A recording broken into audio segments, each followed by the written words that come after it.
தகவல்களை தேடி தேடி படிக்கும் ஆர்வமுள்ள புதிய விஷயங்களை அறிந்து கொள்ள துடிக்கும் உங்களுக்கு இந்த ஆழமான தேடலுக்கு மனமார்ந்த வரவேற்பு. அதாவது ஏதோ ஒன்றை மேலோட்டமா பார்த்துட்டு போகாம அதன் ஆழம் வரை சென்று உண்மையை அறிந்து கொள்ளும் உங்களுக்கான இடம் இது. ஆமா, கண்டிப்பா. இன்னைக்கு நாம கையில் எடுத்திருக்கும் மூலக்கதை நம்முடைய அன்றாட வாழ்க்கையோடு ரொம்ப நெருக்கமா தொடர்புடைய ஒண்ணு. சரியா சொன்னீங்க. புகழ்பெற்ற ஆன்மீக சிந்தனையாளர் ஓஷோ அவர்கள் தம்பபதம் குறித்து ஆற்றிய 89வது ஆடியோ சொற்பொழிவின் முழுமையான பகுப்பாய்வைத்தான் இன்னைக்கு நாம மேற்கொள்ள போறோம். இது ரொம்ப சுவாரஸ்யமான ஒரு தலைப்பு. ஆக்சுவலா இந்த விவாதத்தை ஒரு சாதாரண ஆனா நம்மெல்லோர் மனதிலும் இருக்கக்கூடிய ஒரு கேள்வியோட தொடங்கலாம் நினைக்கிறேன். நாமெல்லாம் நிறைய படிக்கிறோம், எத்தனையோ மோட்டிவேஷனல் கருத்துக்களை தினமும் கேட்கிறோம். கோவப்படக்கூடாது, பொறுமையாக இருக்க வேண்டும் என்றெல்லாம் நமக்கு தெரியும். தெரியும். ஆனா நிஜ வாழ்க்கையில் ஒரு சின்ன பிரச்சனை வரும்போது ஏன் அந்த அறிவுரைகள் நம்மை மாற்றுவதில்லை? இதுதான் கேள்வி. இது மனித மனதின் மிக அடிப்படையான ஒரு முரண்பாடு. ஓஷோவின் இந்த உரை வெறும் தத்துவங்களை காற்றில் பறக்கவிடும் வேலை கிடையாது. இது மனதின் ஆழத்தில் உள்ள உளவியலையும் நாம் அறிவு என்று நம்பிக்கொண்டிருக்கும் விஷயங்களின் போலித்தனத்தையும் ரொம்ப தெளிவா தோலுறுத்தி காட்டுகிறது. அந்த போலித்தனம்னு சொல்றீங்களே, அதுதான் ஓஷோ குறிப்பிடும் இரவல் அறிவு, அதாவது borrowed knowledge இல்லையா? எக்ஸாக்ட்லி, இரவல் அறிவுதான். நாமெல்லாம் எதையெல்லாம் பெரிய ஞானம் என்று நினைத்து சுமந்து கொண்டிருக்கிறோமோ அவை வெறும் தகவல் குப்பைகள் என்பதை இந்த உரை மிக தெளிவாக உணர்த்துகிறது. அதாவது புத்தரை பற்றியோ காந்தியை பற்றியோ ஒரு புத்தகத்தை படித்துவிட்டு நாமும் அவர்களைப் போலவே ஒரு பக்குவத்தை அடைந்து விட்டதாக நம்புவது. ஆமா, ஆனா அந்த அறிவு நம்முடைய சொந்த அனுபவத்திலிருந்து முளைத்ததல்ல. யாரோ ஒருவர் அனுபவித்ததை நாம வெறும் வார்த்தைகளாக உள்வாங்கிக் கொள்கிறோம். இதனால தான் அது நமக்கு நெருக்கடியான நேரங்களில் சுத்தமா கை கொடுப்பதில்லை. ஒரு சின்ன உதாரணம் சொன்னா நல்லா இருக்கும். ஓஷோ இதையே ஒரு அற்புதமான காகித கப்பல் உருவகத்தின் மூலம் விளக்குகிறார். காகிதத்தில் ஒரு கப்பலை செய்து அதற்கு வர்ணமெல்லாம் பூசி நீங்க கடல்ல இறக்கலாம். அது பார்ப்பதற்கு ரொம்ப அழகாகத்தான் இருக்கும். ஆனா கடல்ல விட்டா தாங்குமா? அதுதான் விஷயம்.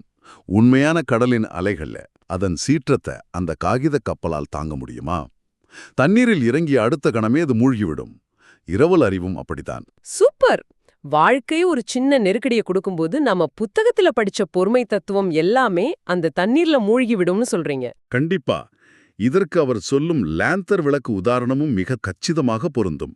ஒரு அணைந்து போன லேந்தர் விளக்கின் கண்ணாடியில் வெளிச்சம் பிரகாசம் என்று நீங்க எவ்வளவு பெரிய எழுத்துக்களில் எழுதி ஒட்டினாலும் அந்த விளக்கு வெளிச்சத்தை தராது. உள்ளே தீபம் எரிந்தால் மட்டுமே ஒளி கிடைக்கும். ஆமா, வெளியிலிருந்து லேபிள்களை ஒட்டுவதுதான் நாம இப்போது செய்து கொண்டிருக்கும் காரியம். அனுபவத்தால் உணர்வது மட்டுமே உண்மையான அறிவு. இதை விளக்குவதற்கு ஓஷோ அந்த வைரக்கல் கதையை சொல்றாரு. அந்த வைரம் கதை ரொம்ப இன்ட்ரெஸ்டிங்கா இருக்குமே, அத கொஞ்சம் சொல்லுங்களேன். ஒரு இளைஞன் சாலையில் நடந்து செல்லும்போது பளபளக்கும் ஒரு கல்லை காண்கிறான். அது வெறும் வண்ணக்கல் என்று நினைத்து அதை காற்றில் தூக்கி போட்டு விளையாடிக் கொண்டே அலட்சியமாக நடந்து செல்கிறான். அவனுக்கு அதோட மதிப்பு தெரியல. ஆமா, அப்போ குதிரையில் வந்த ஒரு வழிப்போக்கர் அவனை கூப்பிட்டு, தம்பி, கையை இறுக மூடிக்கொள் என்கிறார். இவன் கேட்கவில்லை. மீண்டும் கல்லை மேலே தூக்கி போடுகிறான். அப்புறம் என்னாச்சு? அப்போது அந்த வழிப்போக்கர், முட்டாளே, அது வெறும் கல் அல்ல, பல லட்சம் மதிப்புள்ள அபூர்வமான வைரம்னு சொல்றாரு. இந்த வார்த்தையை கேட்ட மறுகணமே அந்த இளைஞனின் கை காற்றிருந்த அந்த வைரத்தை பிடித்து இறுக மூடிக்கொள்கிறது. அட, தானாவே மூடிடுச்சா? ஆமா, அந்த இடத்தில் அவனுடைய நடத்தை எப்படி உடனடியாக மாறியது என்பதுதான் நாம கவனிக்க வேண்டிய விஷயம். வழிப்போக்கர் முஷ்டியை மூடச் சொன்னபோது அவன் கேட்கவில்லை. ஆனா தன் கையில் இருப்பது வைரம் என்ற உண்மை அவனுக்கு புரிந்தவுடன் அவனாகவே கையை மூடிக்கொண்டான். அங்க எந்த வற்புறுத்தலும் இல்ல. கரெக்ட். இது வைரம், இதை நீ பத்திரமாக வைத்துக் கொள்ள வேண்டும், தவறுவிட்ட நஷ்டம் என்றெல்லாம் அவனுக்கு யாரும் எந்த மோட்டிவேஷனல் கிளாஸும் எடுக்க வேண்டியதில்லை. அறிவு உண்மையானதாக மாறும்போது நடத்தை தானாகவே மாறிவிடும். இது நம்முடைய அன்றாட வாழ்க்கைக்கு எவ்வளவு பெரிய பாடம் பாருங்க. கோபப்படக்கூடாது என்பது நமக்கு தெரிந்திருந்தாலும் நாம கோபப்படுறோம்னா கோபம் எவ்வளவு பெரிய நஞ்சு என்பதை நாம இன்னும் அந்த வைரத்தை போல உண்மையாக உணர்ந்து கொள்ளவில்லை என்றுதான் அர்த்தம். ரொம்ப சரியான பாயிண்ட். ஓஷோ இதையே ஒரு சூத்திரமா சொல்றாரு. தியானம் என்பது ஒரு விதை என்றால் அறிவு என்பது அந்த விதையிலிருந்து வளரும் மரம். அப்போ பழம்? அந்த மரத்தில் பழுக்கும் பழம்தான் நம்முடைய நடத்தை அல்லது நம்முடைய கேரக்டர். நாம் என்ன செய்கிறோம்னா விதையே இல்லாமல் நேரடியாக பழத்தை மட்டும் மரத்துல ஒட்ட வைக்க பார்க்கிறோம். அந்த பழத்தை நேரடியாக கடையில் வாங்குவது போன்றதுதான் புத்தகங்களை படித்து ஞானியாகி விடலாம்னு நினைப்பது. ஆமாங்க. புத்தகங்களுக்கும் ஒரு உயிருள்ள குருவுக்கும் உள்ள வித்தியாசத்தை ஓஷோ இங்கு மிக ஆழமாக பதிவு செய்கிறார். ஒரு புத்தகம் எவ்வளவு அற்புதமான தத்துவங்களை கொண்டிருந்தாலும் அடிப்படையில் அது உயிரற்றது. அது உண்மைதான். நீங்க ஆழ்ந்த தூக்கத்தில் இருக்கும்போது உங்கள் அருகில் உலகத்தின் மிகச்சிறந்த தத்துவ புத்தகம் இருந்தாலும் அது உங்களை எழுப்பாது. புத்தகம் தனக்குள்ளேயே என்னதான் தத்துவங்களை கொண்டிருந்தாலும் அது உங்களை உழுக்காடு. தூங்கும் ஒருவனை எழுப்பா அவன் முகத்தில் தண்ணீர் தெளிக்க ஒரு உயிருள்ள மனிதன் வேண்டும். அவர்தான் குரு, இல்லையா? எக்ஸாக்ட்லி. இதை படிக்கும்போது எனக்கு அந்த அகராதி விற்கும் நபரின் கதைதான் ஞாபகம் வந்தது. ஒரு சேல்ஸ்மேன் ஒரு வீட்டின் கதவை தட்டி அகராதி விற்க முயல்கிறான். அந்த டிக்ஷனரி விக்கிற கதை தானே? ஆமா, அதேதான். அந்த வீட்டு பெண்மணி, எனக்கு வேண்டாம், அதோ அந்த மேஜையில ஏற்கனவே ஒரு அகராதி இருக்கிறது என்று வெகு தொலைவில் உள்ள ஒரு புத்தகத்தை காட்டுகிறாள். அந்த சேல்ஸ்மேன் அங்கிருந்தபடியே பார்த்துவிட்டு, அது அகராதி இல்லை, அது பைபிள் என்கிறான். அவ்வளோ தூரத்திலிருந்து எப்படி கண்டுபிடிச்சான்? அந்த பெண்மணிக்கும் அதே ஆச்சரியம். இவ்ளோ தூரத்திலிருந்து எப்படி சரியாக சொன்னாய் என்று கேட்கிறாள்.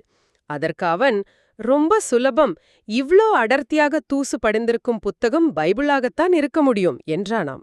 ரொம்ப நகைச்சுவையான கதைதான். என்றாலும் மனிதர்களின் மனநிலையை இது அப்படியே பிரதிபலிக்கிறது. உலகத்திலேயே அதிகமாக அச்சிடப்பட்ட புத்தகம் பைபிள்தான். ஆனா வீடுகளில் மிக குறைவாக படிக்கப்படும், அதிகம் தூசுபடியும் புத்தகமும் அதுவாகத்தான் இருக்கும். வெறும் புத்தகங்களை வீட்டில் அடுக்கி வைப்பதாலோ வருடத்திற்கு ஒரு முறை அதை கும்பிட்டு பூ போடுவதாலோ எந்த மாற்றமும் நிகழ்ந்து விடாது. ஆமா, ஏன்னா புத்தகங்களை நாம பாதுகாப்பாக உணர்கிறோம். ஒரு புத்தகம் நம்முடைய ஈகோவை எந்த வகையிலும் சீண்டாது. நாம எப்போது வேண்டுமானாலும் அதை மூடி கீழே வைத்து விடலாம். ஆனா ஒரு உயிருள்ள குரு அப்படி அல்ல. அவர் உங்கள் ஈகோவை தாக்குவார், உங்களை விழிப்படையச் செய்வார். கரெக்ட். அந்த விழிப்புணர்வில் என்பது நம்முடைய மனதை எந்த அளவுக்கு சுத்தப்படுத்துகிறது என்பதை பற்றி பேசும்போது ஓஷோ ஒரு மிக சிறந்த ஒப்பீட்டை செய்கிறார். உலக புகழ்பெற்ற உளவியலாளர் சிக்மண்ட் ஃப்ராய்ட் மற்றும் புத்தர், இவங்க 2 பேரையும் ஒப்பிடுறாரு. ஆமா, இவங்க இருவருமே மனித மனதை கையாண்டவர்கள்.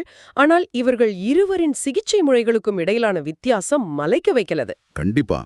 ஃப்ராய்ட் போன்ற நவீன உளவியலாளர்களை நாடிச் சென்றால் அவர்கள் மனதை எப்படி அணுகுகிறார்கள், அதே சமயம் புத்தரின் அணுகுமுறை என்ன என்பதை பார்ப்பது ஆச்சரியமாக இருக்கு. இருவரின் நோக்கங்களும் நேரு எதிரானவை. எப்படி சொல்றீங்க? சிக்மண்ட் ஃப்ராய்டின் உளவியல் சிகிச்சை என்பது ஒரு மனநோயாளியை குணப்படுத்தி மீண்டும் இந்த சமூகத்தோடு ஒத்துப்போக வைப்பது. ஒரு நிமிடம் சிந்தித்து பாருங்க. இந்த மொத்த சமூகமே ஒருவிதமான பைத்தியக்கார மனநிலையில தான் இயங்கிக் கொண்டிருக்கிறது. பணத்தின் பின்னால், புகழின் பின்னால் ஒரு முடிவில்லாத ஓட்டப்பந்தயத்தில் மனிதர்கள் ஓடிக்கொண்டிருக்கிறார்கள். ஆமா, இதில் யாராவது ஒருவன் இந்த ஓட்டத்திலிருந்து விலகி இது முட்டாள்தனமானது என்று சொன்னால் சமூகம் அவனை பைத்தியம் என்று முத்திரை குத்துகிறது. ஃப்ராய்டின் சிகிச்சை அவனை சரி செய்து மீண்டும் அதே ஓட்டப்பந்தயத்தில் அதே கூட்டத்தோடு ஓட வைப்பதுதான். நீங்க எல்லோரையும் போல பணத்தின் பின்னால் ஓடினால் நீங்க நார்மல். அதேதான். ஆனா புத்தரின் சிகிச்சை அப்படிப்பட்டதல்ல. புத்தர் உங்களை மீண்டும் அந்த பைத்தியக்கார கூட்டத்தோடு இணைக்க பார்ப்பதில்லை. அவர் உங்கள் மனதை முழுமையாக அழித்து மனமற்ற நிலையை, அதாவது நோ மைண்ட் அப்படிங்கிற ஒரு நிலையை உருவாக்கி உங்களுக்கு உண்மையான விடுதலையே தருகிறார். இதை விளக்குவதற்கு ஓஷோ சொல்லும் அந்த $100 நோட்டு உதாரண கதை நம்முடைய சமூக கட்டமைப்பையே கேள்வி கேட்க வைக்கிறது. ஆமா, அந்த கதை ரொம்ப ஸ்ட்ராங்கான ஒண்ணு. ஒரு மனிதன் தன் வாழ்நாள் முழுவதும் கஷ்டப்பட்டு பணம் சம்பாதித்து ஒரு பெரிய தொகையை வங்கியிலிருந்து எடுத்துக்கொண்டு வருகிறான். வழியில் திடீரென்று அவனுக்கு ஒரு தெளிவு பிறக்கிறது. இந்த வெறும் காகிதத் துண்டுகளுக்காகவா என் வாழ்க்கையின் அத்தனை அழகான தருணங்களையும் நான் துளைத்தேன் என்று நினைத்து அந்த $100 நோட்டுகளை சாலையில் செல்வோருக்கெல்லாம் இலவசமாக விநியோகிக்கத் தொடங்குகிறான். பஸ்ஸில் ஏறி எல்லா பயணிகளுக்கும் பணத்தை கொடுக்கிறான். இந்த இடத்தில் நாம சமூகத்தின் மனநிலையை பார்க்க வேண்டும். எல்லார் பாக்கெட்டிலும் உள்ள பணத்தை எப்படி பிடுங்கலாம் என்று அலையும் மனிதர்களுக்கு மத்தியில் ஒருவன் தன்னிடமுள்ள பணத்தை இலவசமாக கொடுத்தால் இந்த உலகம் அவனை எப்படி பார்க்கும்? உடனே போலீஸை கூப்பிட்டு அவனை ஒரு மனநல மருத்துவமனையில் அடைக்கிறார்கள். அவனுக்கு எலக்ட்ரிக் ஷாக் கொடுக்கிறார்கள். அவ எவ்வளவோ கத்தி பார்க்கறான். நான் மற்றவர்கள் பணத்தை திருடவில்லையே, என் சொந்த பணத்தைத்தானே கொடுக்கிறேன், எனக்கு பைத்தியமில்லை, என் வாழ்க்கையில் நான் இப்போதுதான் மிக தெளிவாக இருக்கிறேன் என்று. ஆனா இந்த சமூகம் அவனை காது கொடுத்து கேட்க தயாராக இல்லை. பல எலக்ட்ரிக் ஷாக்குகளுக்கு பிறகு அவனுடைய அந்த தெளிவு அழிந்து அவனும் மீண்டும் மற்றவர்களைப் போலவே பணத்துக்காக அலையும் சாதாரண மனிதனாக மாறிய பிறகுதான் மருத்துவர்கள் ஆஹா இவன் குணமடைந்து விட்டான் என்று நம்பி அவனை வெளியே அனுப்புகிறார்கள். அது கேட்கும்போதே கொஞ்சம் அதிர்ச்சியாக தான் இருக்கு. அப்படியானால் நாம எல்லாரும் ஏதோ ஒரு வகையில் அந்த பைத்தியக்கார கூட்டத்தின் ஒரு பகுதிதானா? கூட்டத்தோடு கோவிந்தா போவதுதான் சரியான வாழ்க்கை என்று நாமே நம்மை நம்பி வைத்துக் கொண்டிருக்கிறோமா? இது ஒரு முக்கியமான கேள்வி. இதிலிருந்து வெளியே வருவது எப்படி?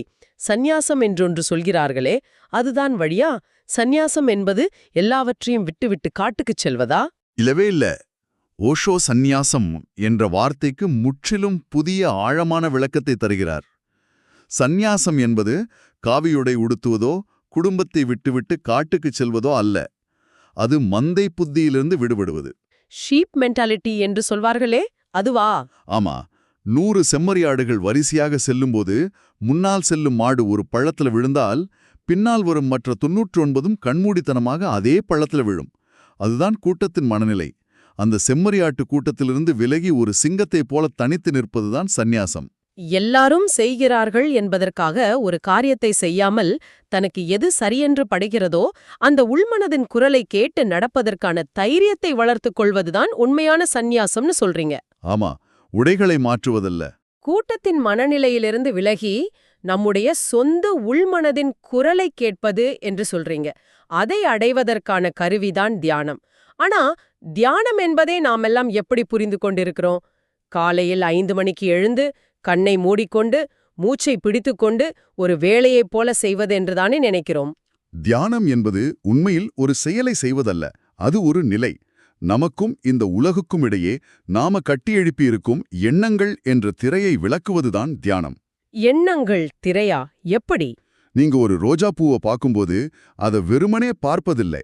இது ரோஜா, இது சிவப்பு நிறம், இது ரொம்ப அழகாக இருக்கிறது, இதை நான் நேற்றே பார்த்திருக்கிறேன் என்ற ஆயிரக்கணக்கான எண்ணங்கள் உங்களுக்குள்ள ஓடுகின்றன.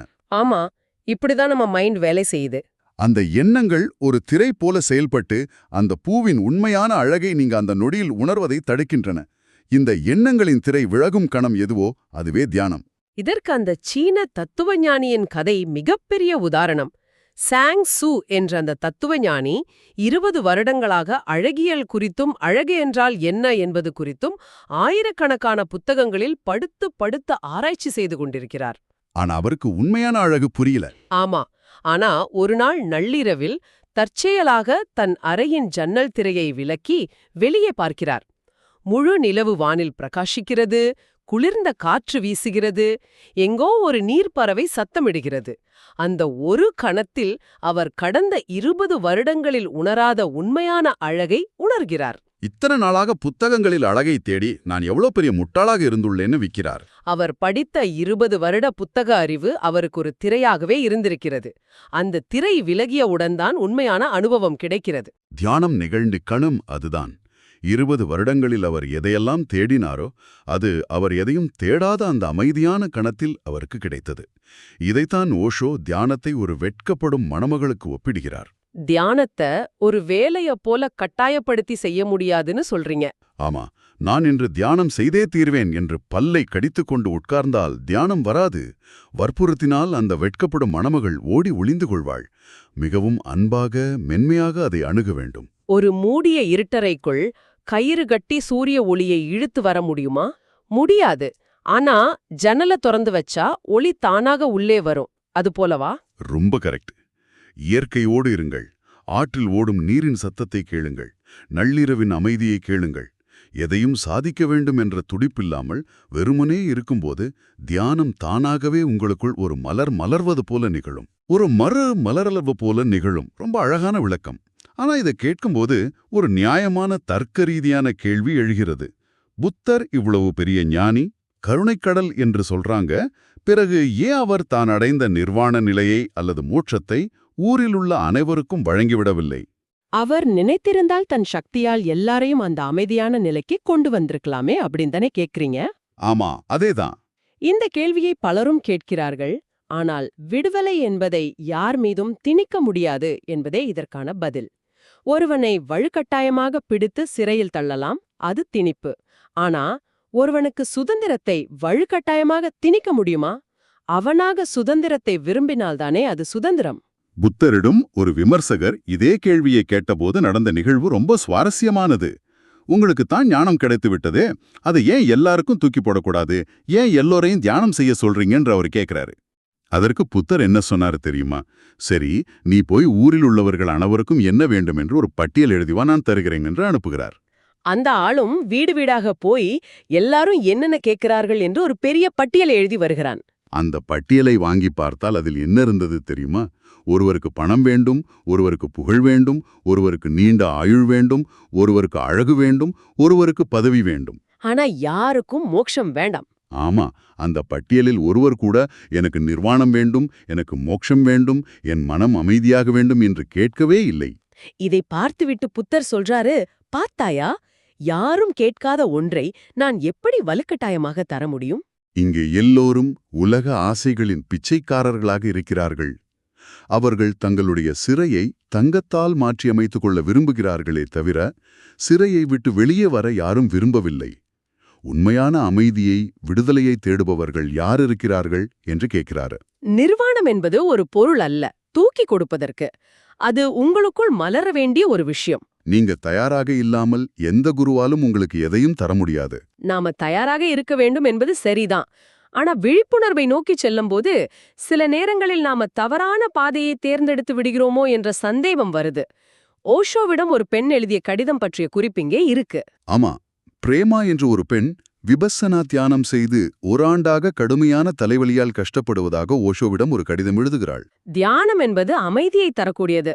அது ஏன் ஒருவருக்கு தலைவலியை தர வேண்டும்? இது மனிதர்களின் மன அமைப்பை பொறுத்தது. மனிதர்களுக்கு அடிப்படையாக 2 மையங்கள் உள்ளன. ஒன்று மூளை அல்லது அறிவு மையம், மற்றொன்று இதயம் அல்லது அன்பு மையம்.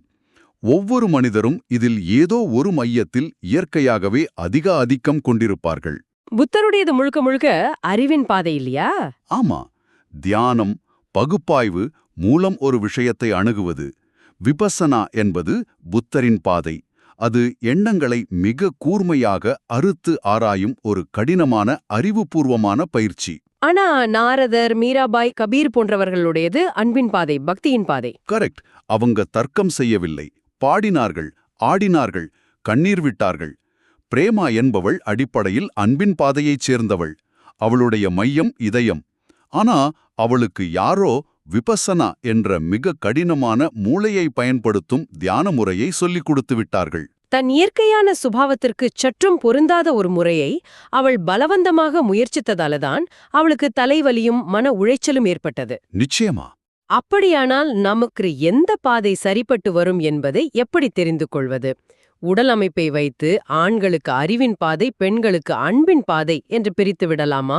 மேலோட்டமாக பார்த்தால் ஆண்களின் மனநிலை பெரும்பாலும் தர்க்க ரீதியானது என்றும், பெண்களின் மனநிலை அன்புபூர்வமானது என்றும் சொல்லலாம். ஆனால் ஓஷோ இங்கே ஒரு மிக நுட்பமான உண்மையை விளக்குகிறார். இது வெறும் உடலமைப்பை மட்டும் சார்ந்ததல்ல. ஒரு ஆணுடலை கொண்டிருப்பவர் கூட உள்ளத்தால் அதீத பெண்மையோடும் அன்போடும் இருக்க முடியும். ஆமா, இதற்கு ராமகிருஷ்ண பரமஹம்சரின் உதாரணம் மிக சரியானதாக இருக்கும். ராமகிருஷ்ண பரமஹம்சர் ஒரு ஆணுடலை கொண்டிருந்தாலும் அவர் உள்ளத்தால் ஒரு பெண்ணைப் போல அதீத பக்தி மற்றும் அன்பு கொண்டிருந்தார். அவருடைய பக்தி எந்தளவுக்கு ஆழமானது என்றால், அவர் காளியின் மீதும் கிருஷ்ணனின் மீதும் கொண்ட அதீத பக்தியால் ஒரு கட்டத்தில் அவரது உடல் ரீதியாகவே சில மாற்றங்கள் நிகழ்ந்தன என்று வரலாற்றுச் சான்றுகள் கூறுகின்றன. அவர் தன்னை முழுமையாக ஒரு கோபியராக பாவித்து கிருஷ்ணனை வழிபட்ட காலத்தில் ஒரு பெண்ணுக்கான சில உடல் மாற்றங்கள் கூட அவரிடம் தெரிந்தன என்று ஓஷோ பதிவு செய்கிறார். இது மனதின் அளப்பரிய சக்தியை, அன்பின் பாதையை காட்டுகிறது. சரியாக புரிந்து கொண்டீர்கள். மனித மனம் எப்போதுமே ஒரு பெரிய தந்திரத்தை செய்யும். அது கடினமான விஷயங்களை நோக்கி ஈர்க்கப்படும். ஏனென்றால் அதை செய்து முடிக்கும்போது ஈகோக்கு ஒரு பெரிய தீனி கிடைக்கும். நான் 10 நாட்கள் எந்த பேச்சும் இல்லாம விபசனா தியானம் செய்தேன் என்று மற்றவர்களிடம் பெருமையாக சொல்லிக் கொள்ள முடியும். ஆனா ஓஷோ என்ன சொல்றார் தெரியுமா? எது கடினமோ அதை தேர்ந்தெடுக்க வேண்டாம். ஈகோவுக்காக எதையும் செய்யாதீர்கள். எது உங்களுக்கு இயல்பாக ஒரு மலர் மலர்வதைப் போல சுலபமாக வருகிறதோ அதுவே உங்களுக்கான சரியான பாதை. உங்களுக்கு நடனமாடுவதும் பாடுவதும் பிடிக்குமா? அதையும் முழுமையாக செய்யுங்கள். அதுவே உங்கள் தியானம். உங்களுக்கு அமைதியாக மூச்சை கவனிப்பது பிடிக்குமா? அதையே தொடருங்கள். உங்கள் இயல்புக்கு மாறாக எதையும் திணிக்காதீர்கள். மிக ஆழமான தெளிவான விவாதம் இது. உண்மையான மாற்றம் என்பது வெளியே இருந்து புத்தகங்கள் வழியாகவோ அல்லது சமூகத்தின் அழுத்தத்தாலோ திணிக்கப்படுவதல்ல. அது உங்களுக்குள்ளிருந்து இயல்பாக மலர வேண்டிய ஒரு விஷயம். இரவல் அறிவை விட்டுவிட்டு சொந்த அனுபவத்தை நோக்கி நகர வேண்டும். இறந்த புத்தகங்களை மூடி வைத்துவிட்டு விழிப்புணர்வை தரும் உயிருள்ள குருவை தேட வேண்டும். சமூகத்தின் மந்தை புத்தியிலிருந்து விலகி உங்கள் உள்மனதின் தனித்துவத்தை கொண்டாட வேண்டும். உங்கள் இயல்புக்கு ஏற்ற பாதையை, அது தியானமாக இருந்தாலும் சரி, அன்பாக இருந்தாலும் சரி, தயக்கமில்லாமல் தேர்ந்தெடுக்க வேண்டும் என்பதுதான் இந்த ஓஷோவின் உரை நமக்கு உணர்த்தும் பாடம். இந்த ஆழ்ந்த விவாதத்தை நிறைவு செய்வதற்கு முன் ஒரு முக்கியமான விஷயத்தை பகிர்ந்து கொள்ள விரும்புகிறோம். இந்த அற்புதமான ஓஷோவின் கருத்துக்கள் தமிழ் வாய்ஸ் ரீட்ஸ் என்ற யூடியூப் சேனலின் ஆடியோ புத்தகம் வாயிலாகவே நமக்கு கிடைத்தது. இவ்ளோ நேரம் கேட்டதுக்கு ரொம்ப நன்றி. இந்த Tamil voice reads channel monetisation இல்லாம தான் நடக்குது. இந்த ஆடியோ புத்தகம் உங்களுக்கு பயன் தருது என்று நினைத்தால் இந்த முயற்சி தொடர்ந்து போக இங்க ஆதரவு மிகவும் உதவும். என்னுடைய இந்த முயற்சிக்கு நன்கொடை அளிக்க விருப்பம் இருந்தால் டிஸ்கிரிப்ஷன்ல கொடுக்கப்பட்டுள்ள UPI ID மூலம் வழங்கலாம். உங்களால் முடிந்த அளவு போதும். சிறிய ஆதரவும் பெரிய உதவிதான். இந்த வீடியோ உங்களுக்கு பயனுள்ளதாக இருந்தால் சப்ஸ்கிரைப் பண்ணுங்க, மற்றவர்களுக்கும் பகிர்ந்து கொள்ளுங்கள். இந்த கருத்துக்கள் அவர்களுக்கும் தேவையாக இருக்கலாம். லைக் பண்ணுங்க, உங்க கருத்துக்களை கமெண்ட்ல பகிருங்கள். மனப்பூர்வமான நன்றி. இன்னைக்கு நிறைய விஷயங்களை அலசி ஆராய்ஞ்சோம். ஆமா, இன்று நாம ஒரு கேள்வியோடு இந்த சிறப்பான தேடலை நிறைவு செய்வோம். நீங்க இப்போது வாழ்ந்து கொண்டிருக்கும் வாழ்க்கை அந்த பைத்தியக்கார கூட்டத்தோடு பொருந்தி போவதற்காக நீங்களாகவே போட்டுக்கொண்ட வேஷமா? அல்லது உங்கள் உள்மனதின் ஜன்னலை திறந்து எந்தவிதமான ஈகோவும் இல்லாமல் உங்களுக்கான சுதந்திர காற்றை சுவாசிக்க நீங்க தயாராகிவிட்டீர்களா? சிந்தித்துப் பாருங்கள். மீண்டும் ஒரு ஆழமான அறிவார்ந்த தேடலில் சந்திப்போம்.